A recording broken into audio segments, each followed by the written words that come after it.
শুভ সকাল বন্ধুরা। দেখো আমার স্নান দান হয়ে গেছে, মায়ের সাজানো হয়ে গেছে। আজকে শুভ পঞ্চমী। সকল ইউটিউবার বন্ধুদের আবার অনেক শুভেচ্ছা, অভিনন্দন, ভালোবাসা। সবাই ভালো থেকো আর ভালোভাবে পূজা কাটিও। মা আসছে 1 বছর পর, আবার 1 বছর পরে আসবে মা।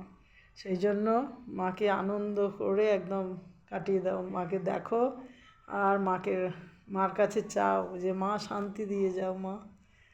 আমিও তাই চাইবো, তোমরাও তাই চেও। আর অনেক অনেক শুভেচ্ছা রইল। এই দেখো মাকে সাজিয়েছি।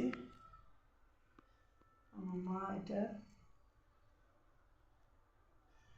দেখো শিউলি ফুল গাছে ফুটেছিল দিয়ে সাজিয়েছি।